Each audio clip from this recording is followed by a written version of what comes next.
His hand gripped the back of her neck, not rough, but certain. Sheets tangled at their waists, skin still warm from what neither of them dared call love. She should have pulled away. He should have stayed cold.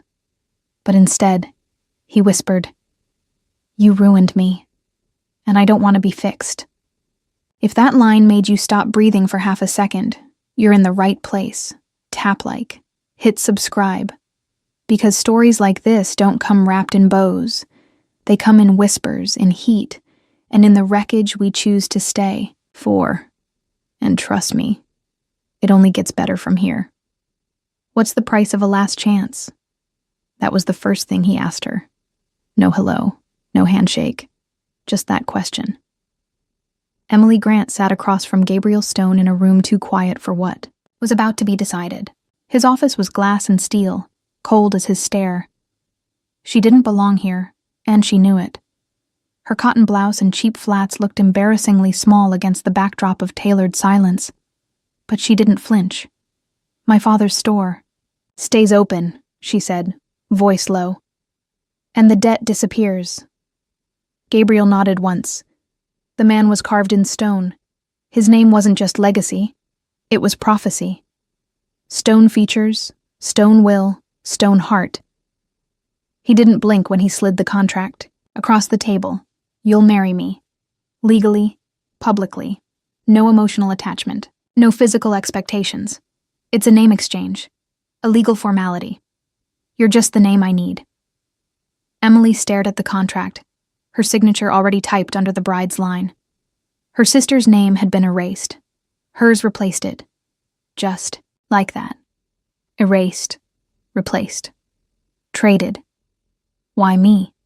she asked, half out of courage, half out of disbelief. Gabriel looked her straight in the eyes. There was no cruelty in his voice, just indifference. "Because your sister ran, and because you're quiet. You don't ask questions. You don't want anything from me." And that apparently made her perfect. 2 days earlier, her sister had vanished. Jessica was supposed to marry Gabriel in a deal arranged by their father. But Jessica, wild, beautiful, privileged Jessica, had never been the one to finish what she started. Emily found the note on the kitchen counter at 3:14 a.m., written in eyeliner. "I'm sorry. I can't do it. I'm not built for cages. Tell them I'm gone. Jay." The store was already 2 months behind rent. Medical bills from her father's stroke piled up like unanswered prayers. And then Gabriel Stone's people called. One offer. One night to decide. "I won't force you," her father had said, voice thin with shame. "But if you do this, you save us." So she said yes. Not for herself. For him. For the smell of fresh sawdust in her father's workshop. For the warm lights of the store window he built with his hands. For what was left of everything they used to be. Now, 2 days later, she was walking down a corridor of marble and silence. Not to a wedding march, but to a signature ceremony. No chapel. No music. Just 2 pens, 2 witnesses, and the end of who she used to be. Her dress was white, but it wasn't hers. Jessica's gown fit wrong on her body, tight across the ribs, loose at the waist. The fabric whispered every step she took. "You're not supposed to be here." Gabriel didn't look at her when she entered the room. He was already signing the documents. His tailored suit was perfect. So was his detachment. "You're late," he said, not unkindly, just noting. "I had to tape the hem," she replied. "I'm shorter than her." It was the closest thing to a joke she could make. He didn't laugh. When she signed her name, Emily Grant, a name she would no longer legally own in a few minutes, her hand didn't shake. Not because she wasn't scared, but because there was no room left for fear. Only survival. The drive to his estate took exactly 42 minutes. She counted everyone. Gabriel sat beside her in the back of the car, looking out the window. He hadn't touched her, hadn't even looked at her since they left the courthouse. The silence between them wasn't heavy. It was sterile. It had been disinfected of intimacy. Finally he spoke. Not softly, not cruelly, just truthfully. You're a pawn. Don't expect the king to care. The words should have hurt, but they didn't. Because she already knew. She wasn't in love with Gabriel Stone. She didn't even like him. But she was now married to him. And tomorrow, the world would know it. The gates of the Stone estate opened without a sound. The house was vast, modern, guarded like a secret. Floor-to-ceiling windows, but not a curtain in sight. You could look in, but you wouldn't see anything real. She stepped out of the car. The air smelled of cedar wood and rain. Somewhere in the distance, thunder rolled, as if the sky itself was withholding judgment. Gabriel didn't wait for her. He walked ahead, every stride rehearsed. But just before entering the house, he paused. "Emily," he said, turning slightly. She froze. "I don't need you to understand me. I just need you to follow the rules." And with that, he disappeared into the house. Emily stood alone in the doorway, the storm brewing behind her, the cold ahead. And for a moment, just one breath, she wondered who she had just become. The deal was done. The price was paid. She had walked in as herself. She was leaving that name behind.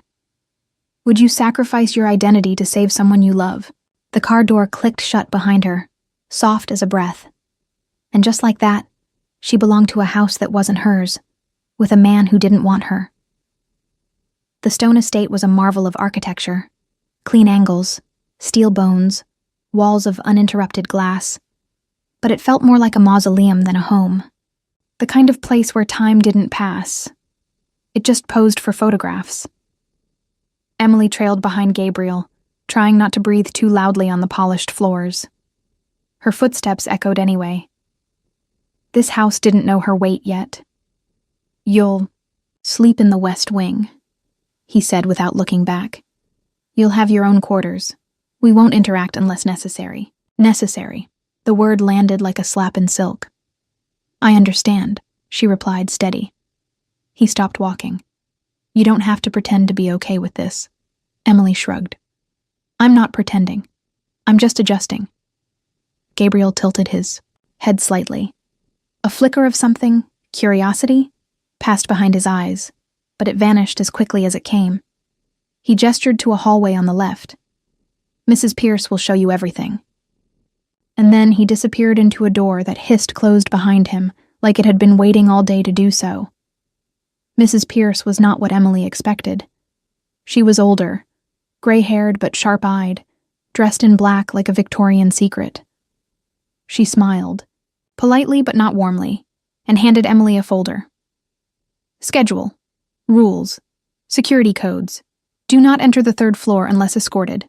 Breakfast is at 7. Lunch and dinner are independent." Emily flipped through the papers. It felt less like a marriage and more like she'd just enrolled in some dystopian boarding school. "There's no house staff?" she asked. "Only me.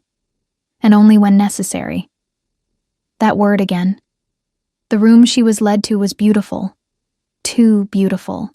The walls were muted cream, the furniture minimalist and expensive. A window overlooked the gardens, manicured to unnatural perfection.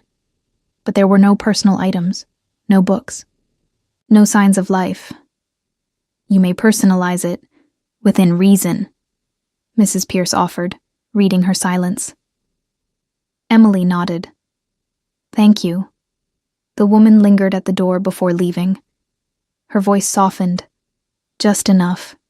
"He used to be different, you know, before the fall." Emily turned. "What fall?" Mrs. Pierce's lips thinned. "You'll see." Hours passed. Emily unpacked clothes that didn't belong in closets like these.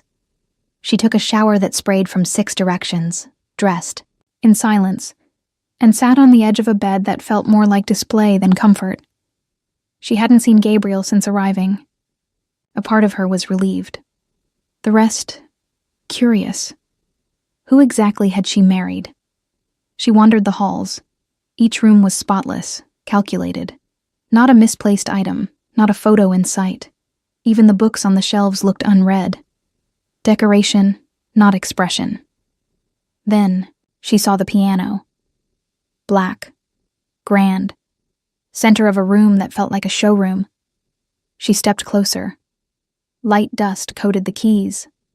One touch would leave a mark. She pressed a single key. A low note echoed, and from across the house, a door opened. Gabriel stood in the frame, shirt sleeves rolled, drink in hand, his face unreadable. "Do you play?" Emily took her hand off the keys. "No, I was just curious," he finished. They stared at each other, long enough for the air to go heavy. He stepped into the room, slowly, deliberately. "My mother used to play," he said, surprising them both. Emily sat on the bench without thinking, facing him across the piano's body. "What happened to her?" she asked gently. He looked past her, toward the darkening window. "She stopped. After my father died. Music wasn't music anymore. It was memory. And memory is poison." The silence returned, thicker this time. Emily broke it. "Why did you choose this house?" Gabriel blinked. "It was designed for solitude." "Not beauty?" "Beauty fades. Walls stay up." She wanted to ask something else, but he turned and walked away again. That night, she couldn't sleep. The bed was soft but foreign. The air too clean. The quiet too loud. At 2:07 a.m., she slipped out of her room and padded barefoot down the hallway. Something about the silence called to her. Or maybe it was just the need to feel something alive in this place. Then she saw a door slightly ajar at the far end of the hall. She hesitated, and then pushed it open. It was a study, or maybe a shrine. A fire crackled low, whiskey on the side table, a jacket thrown over the back of a chair, and Gabriel, asleep on the couch, his head resting against the wall, his body slouched in exhaustion. He looked human. No suit, no shield, just a man who had stayed awake one night too long. She turned to leave quietly, but the floor betrayed her. A creak. His eyes opened instantly. No confusion, just instant alertness. But when he saw her, he didn't get up, didn't scold her. He just stared. "Can't sleep?" he asked, voice hoarse with fatigue. She shook her head. "Too quiet." He nodded, as if that made perfect sense. Then, "Stay, if you want." Not a command. Not a plea. Just a man, asking another lost soul to share the silence. She sat in the armchair across from him. They didn't speak again. But somehow, the silence didn't feel as empty anymore. Have you ever been in a place so beautiful it made you feel invisible? The rain started as a whisper against the windows. Harmless, almost poetic. Emily stood in front of the mirror, staring at a reflection that didn't feel like hers. 3 days in this house, and she still hadn't unpacked her soul. Her body was here. Her name was on a marriage certificate. But she hadn't arrived. She hadn't been wanted either.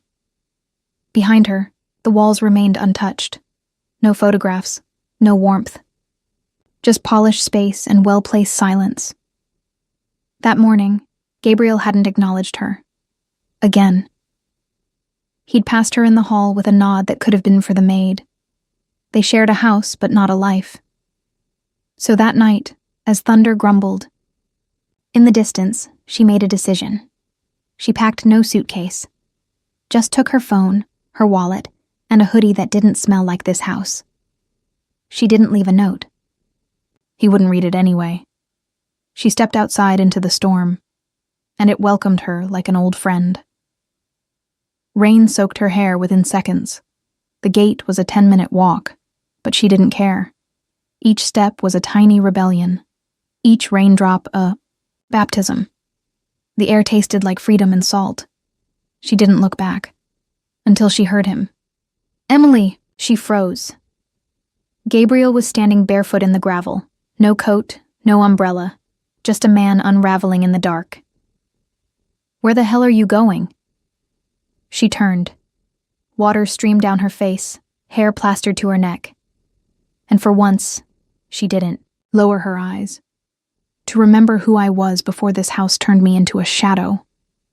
He stared at her, stunned. "You think I don't see you?" he said, stepping closer. "You think I wanted this? You chose this," she snapped. "You chose silence. You chose distance. You chose a stranger over a partner." The thunder cracked overhead, but neither flinched. They weren't afraid of storms. They were already in one.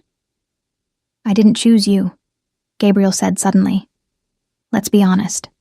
That stung." But Emily didn't move. He walked toward her, slow, soaked, breathing like the world was pressing against his ribs.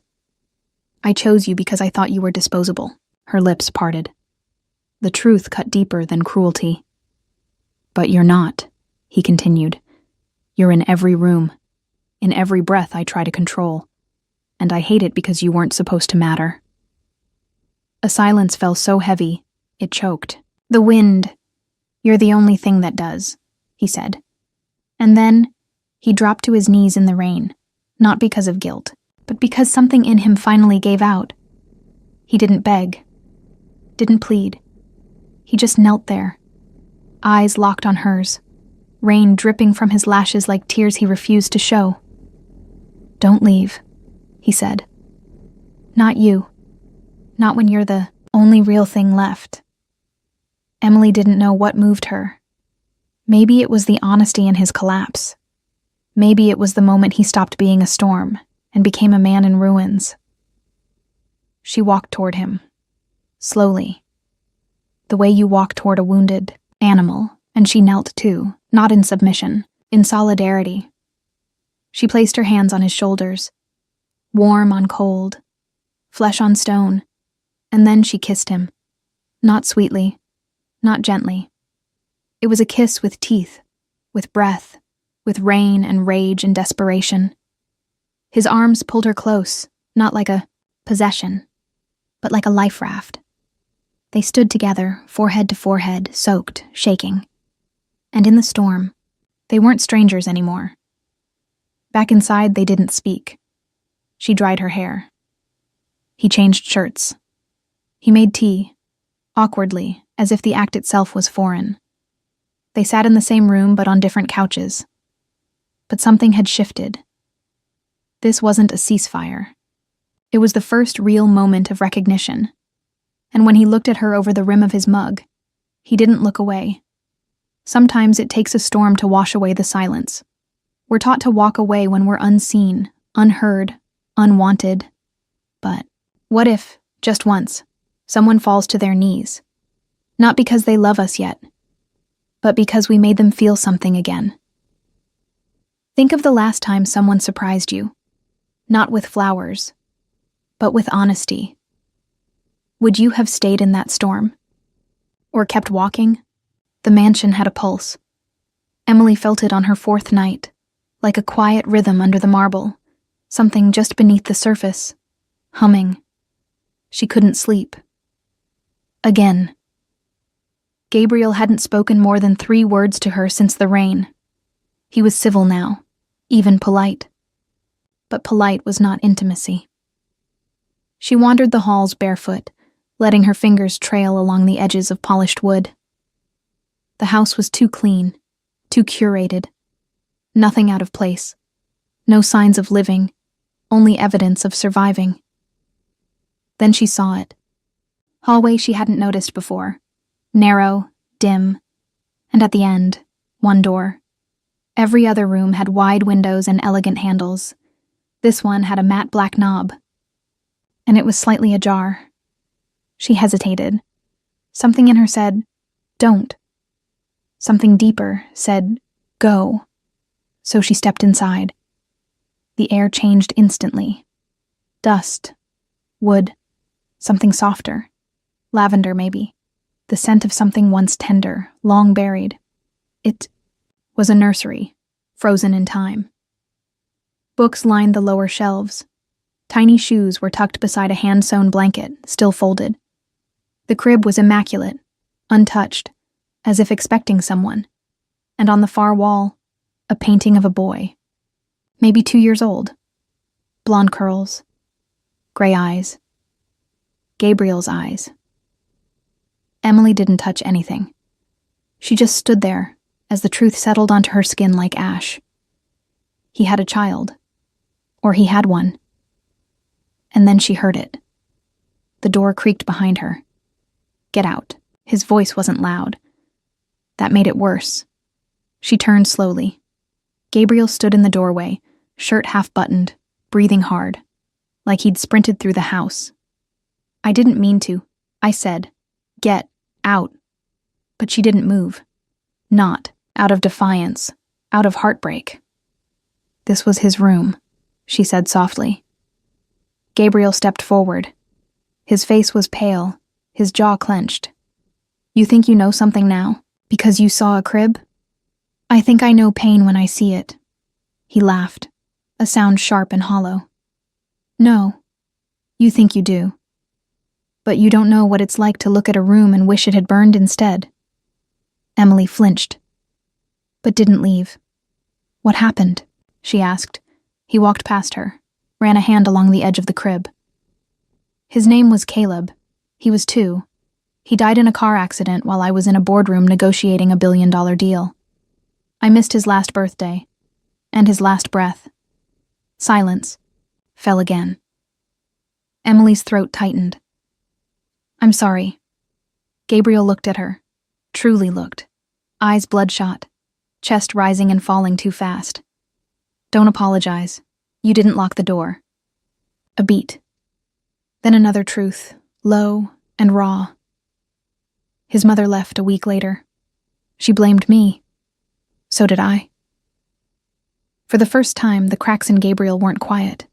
They bled. Emily stepped forward cautiously. You never talk about him. Talking doesn't change the ending. No, but it changes the weight. He exhaled, more like a shudder. Then slowly, he sat down on the edge of the crib. His hands trembled as they rested on his knees. I built this house for him, he said. Every inch of it. Then I filled it with silence so I wouldn't hear the echoes. Emily lowered herself to the floor across from him. Legs crossed. No distance. No hierarchy. Just 2 people in a room filled with what could have been. Why did you let me stay? She asked quietly. He blinked. What? That night in the rain. You could have told me to go. You didn't. He stared at her, unreadable. Then, because you didn't look at me like I was broken. You looked at me like I was still here. And maybe that was the difference. They sat there a long time. The house no longer pulsed. It breathed. He didn't touch her. She didn't need him to. But when he stood, he looked down and said, Don't feel sorry for me. I don't, she replied. He nodded once, then did something small, but seismic. He left the door open. Back in her room, Emily lay awake, staring at the ceiling. She didn't know what came next. There were no rules for 2 people carrying ghosts under one roof, but maybe, just maybe, they could stop hiding them. We all have a room we keep closed, a memory we dust around, a name we stop saying aloud. We build houses of stone and silence, just to make sure no one ever gets in. But what happens when someone walks in anyway? Doesn't knock, doesn't run, just sits with you in the pain. Have you ever let someone see the room you swore no one would ever enter? Not to fix it, just to sit inside it with you. If not, would you? Emily didn't sleep that night. Again. But this time, it wasn't the silence. It was the door. He'd left it open. Not metaphorically. Literally. Caleb's room. The one he once guarded like a vault. That gesture changed something. Not fixed it, but moved the pieces of them just enough that they were no longer stuck in place. So when she saw the faint hallway light stretch under her door at 1:12 a.m., she didn't hesitate. She opened it. Gabriel was standing there. He wasn't dressed like the CEO. No suit, no mask. Just a t-shirt, sweatpants, bare feet, and eyes that looked like they hadn't seen sleep in weeks. He didn't say anything. Neither did she. Words had become too small for what lived between them now. He held out his hand. She took it. He led her down the corridor in silence, not to her room, not to his office, but somewhere new. A third space. Private. Personal. Untouched by contract or guilt. The room was dark except for a single amber floor lamp. No design, no polish. Just air and warmth and a bed with unmade sheets. She stepped inside. He closed the door. Slowly, and then he touched her, not possessively, not hesitantly, just honestly. His hands found her waist, not with practiced seduction, but with the ache of someone who had been starving for touch but too proud to beg. Her hoodie came off in one motion. She didn't tremble. His mouth met hers, urgent, uneven, breath hot and shallow. He pulled her closer. Her hands slid under his shirt, feeling scars, not dramatic ones, just little ridges of a life that hadn't gone according to plan. When she pulled the shirt over his head, he didn't flinch. When she kissed down his collarbone, he groaned, quiet, but broken. They reached the bed together. No words, just heat and skin and pressure. He laid her down like a man who didn't believe he deserved softness, but gave it anyway. And when he hovered above her, their foreheads touching, he whispered, "Not sweet nothings, but the truth. I don't know what this means. I just know I can't go another night without you." She nodded, pulled him down. Her legs wrapped around his hips, guiding him in, and he took her. Fully, desperately, like he needed to remember what it meant to feel alive. It wasn't slow. It wasn't gentle. It was real. Every thrust a confession. Every gasp a surrender. Hands clutched, backs arched. Fingernails left marks that would still be there tomorrow. At one point, he gripped her hand so tight she thought he might crush it, but she didn't let go. She gave herself completely, not because she was obligated, but because she finally wanted to. After, their bodies stilled. But the room didn't. It pulsed with something unspeakable. Not love. Not yet. But the possibility of it. Gabriel rested his head on her chest rising against hers, breath sinking with breath. No shields, no silence. Just skin and truth, and the soft exhale of two people who had survived something together. He spoke first. "I was afraid it would feel like escape. But it doesn't. It feels like arrival." She didn't answer. She just ran her fingers through his hair, slow and steady. "You scare me," he said next. "Because you make me want things I promised I'd never want again." She turned his face up, looked him dead in the eyes. Then break the promise. They didn't sleep. But, for the first time since their marriage, they didn't feel alone in the dark. This wasn't about a fairy tale, or redemption wrapped in flowers. This was two broken people who chose to show up anyway, naked in more than one way. We all build walls, especially after heartbreak. Some of us say never again. Some of us say not like that. Some of us say only, on my terms. But then someone comes along, not with promises, just presence. Have you ever let someone touch you? Not just your body, but the part of you that swore it was off limits? And if not, what would it take for you to open that door? The morning after came softly. Sunlight filtered through gauzy curtains. The air smelled faintly of cedar and sleep. For the first time since Emily stepped into this house, she didn't wake up alone. Gabriel was still beside her, arms slung across her waist, his face slack in a rare kind of peace.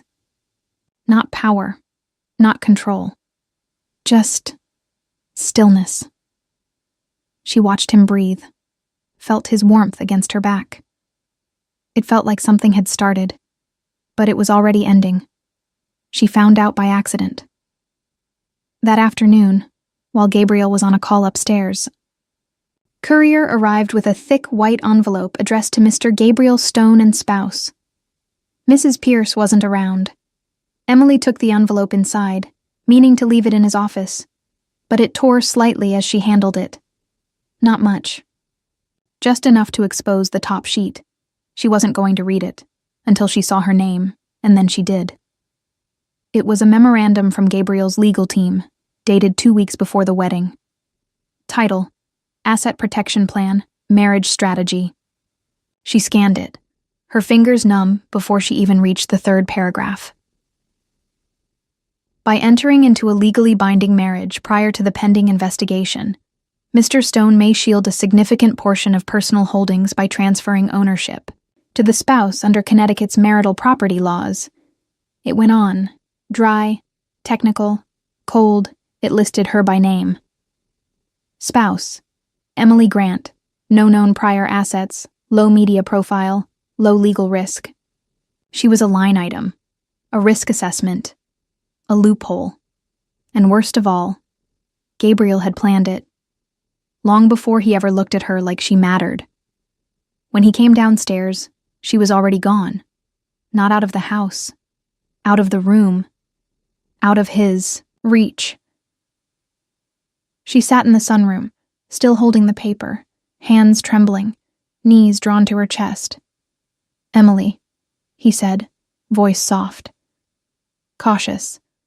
She didn't look at him. "You knew," she said. From the beginning, his silence was the answer.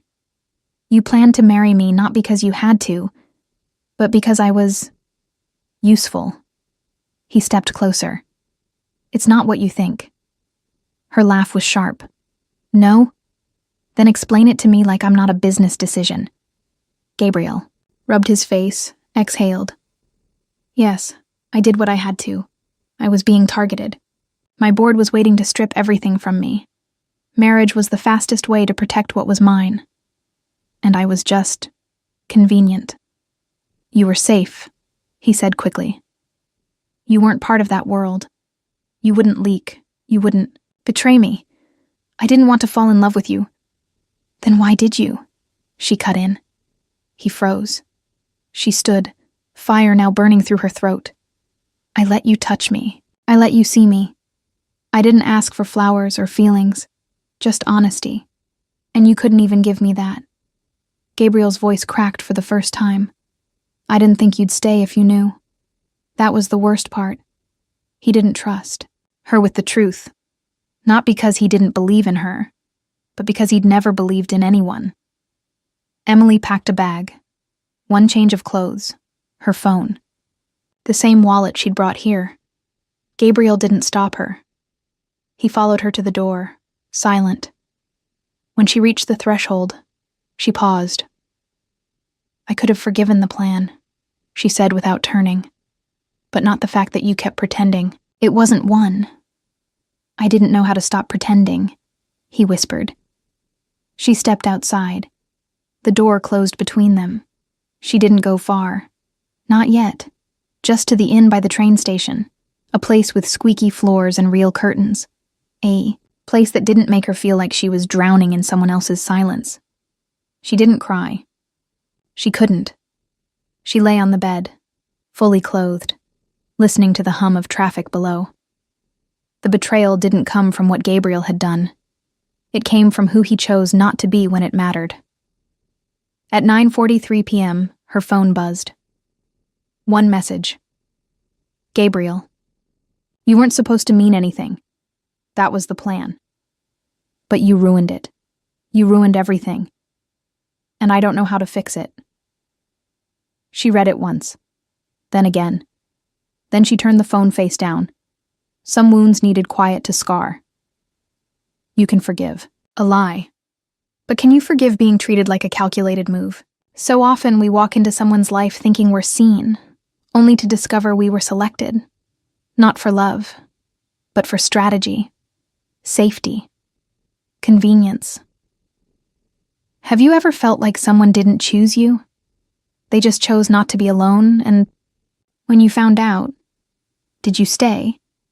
Or did you walk away from the version of yourself that settled? He found her on the 4th day. She was sitting on the wooden bench outside an old train station cafe. Hair pulled up, coffee in hand, face turned away from the road. She hadn't told anyone where she'd gone. He'd searched every corner of town. This was the last place he thought she'd be, because this place was honest. And he wasn't. Gabriel got out of the car without a plan.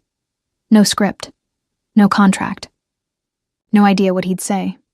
She didn't look at him until he was only a few feet away. And when she did, her eyes didn't soften. Not like before. Don't, she said before he could speak. Whatever speech you rehearsed, save it. He stood. There anyway. You left, he said, voice low.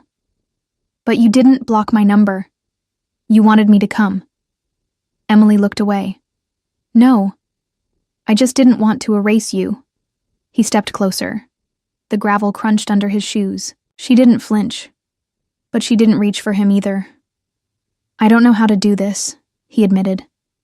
She didn't say a word. Gabriel looked down at his hands. His perfect hands. The ones that built empires and signed papers and ruined lives and clenched them into fists. Then he dropped to his knees, right there on the gravel, in public. At her feet. People stared. A few phones came out. A camera clicked. He didn't care. His voice didn't rise, but it cracked. I'm not asking for you back. I'm not asking for forgiveness. I just need you to hear this. You were never convenient. You were never a loophole. You were the only thing in my life that didn't have conditions. Emily's fingers tightened around her cup. You said I ruined everything, she whispered. That was your message. I did say that. And I meant it. His eyes lifted to hers. You ruined the walls I built, the rules I made. You made me want things I swore I'd never want again. You made me hope. Silence fell between them, heavier than the sky. She looked at him, kneeling, gravel digging into his jeans, hair damp with mist. He didn't look like a billionaire. He looked like a man with nothing left to hide behind.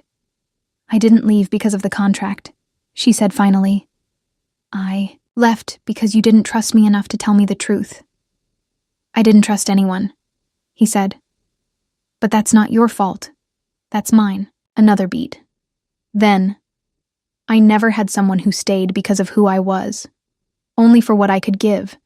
You stayed for nothing, and I gave you nothing back. Her eyes welled. Not from pain, from recognition. Because this wasn't manipulation or apology. This was the most terrifying thing he'd ever done. Be real. She stepped forward. Just one pace. Get up, she said gently. He didn't. I'm not ready to go back with you, she added. But I don't want to leave you here like this. He looked up. Then where do we go? She reached out her hand. Forward. But together this time. They didn't return to the estate. Not yet. Instead, they walked to a small inn near the harbor, the kind of place with creaky floors and mismatched lamps. He booked 2 rooms, but they only used one, not because of sex, but because it's hard to sleep alone when you've finally been seen. They lay beside each other that night, fully clothed, staring at the ceiling, fingers barely touching. I'm scared, he admitted. So am I, she said. But I'm not running anymore, he whispered. Emily turned toward him, eyes soft, voice steady. Good. Because this time, I won't chase you. We all want someone who chooses us, not for what we offer. Not for the way we fit into their plans, but for the way we ruin their expectations. In the best way, Gabriel didn't kneel because he lost Emily. He knelt because he finally saw who he was without her and didn't like the silence anymore. So here's the real question. Have you ever had someone humble themselves, not to win you back, but because they finally understood what they lost? And if they did, would you have had the strength to stay standing? A year passed. Not quickly, not painlessly. But honestly, Gabriel never moved back into the estate. It remained where it was, perched in silence above the town, untouched, like a tomb with designer furniture. He let the gardens grow wild, the windows collected dust, and for once, he didn't care, because he wasn't living there anymore. He was living above a bakery. Emily had opened it 6 months ago, in a narrow brick storefront on the edge of the harbor. Nothing fancy. No press releases. Just warm light. Wooden shelves, and the scent of cinnamon rolls that sold out every morning. Gabriel didn't try to buy the building. Didn't insist on fixing it. Instead, he took a small studio apartment above the shop and paid rent like everyone else. He helped scrub tables, took out trash, brewed bad coffee until she taught him better.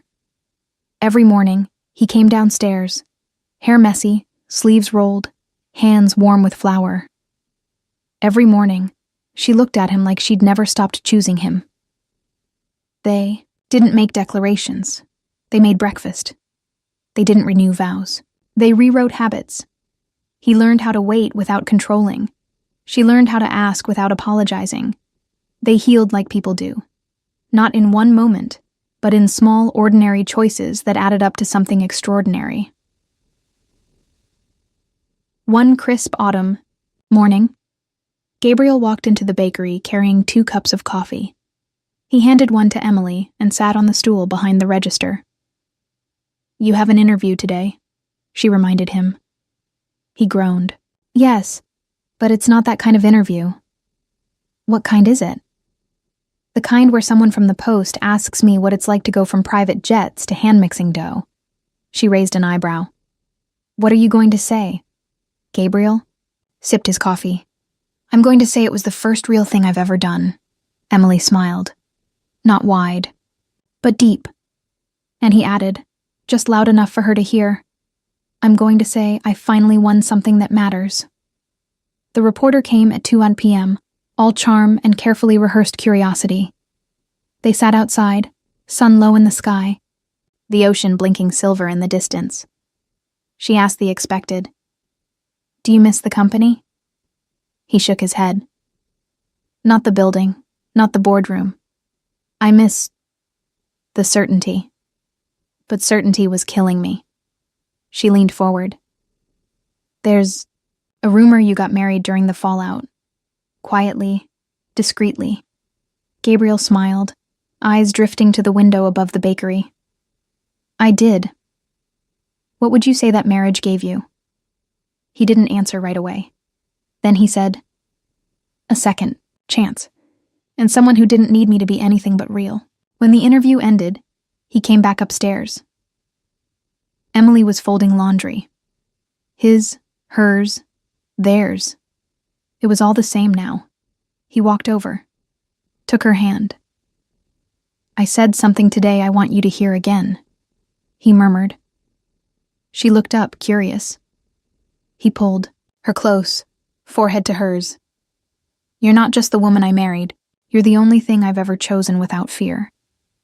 And the only thing I didn't have to win. To keep." She didn't cry. She didn't swoon. She smiled and kissed him like she was home. Because she was. That night, as they lay tangled in each other on the creaky mattress upstairs, Gabriel whispered, "I used to think power was my greatest possession." He paused, tightened his arm around her waist. "But it was you. You were my only victory. And I almost missed it." She kissed the spot just under his jaw, the place where grief used to live. and they slept like people who had finally stopped fighting themselves. Some victories don't come with trophies. They come quietly, softly, in the person who stays when the title is gone. Gabriel Stone lost everything. His empire, his name, his carefully built life. But in the silence that followed, he found someone who wasn't impressed by power. She was moved by presence, by honesty, by the choice to try again, this time without armor. So here's what matters now. Have you ever realized that the greatest thing you could offer isn't perfection, but your truth? And if someone offered you that, raw, unscripted, imperfect, would you recognize it as victory? If this story made you feel something, even just a flicker of truth, go ahead and hit that like button. And if you believe in stories that aren't perfect, but real, consider subscribing. There's more where this came from. More hearts, more storms, more quiet victories. Thanks for listening and staying till the end.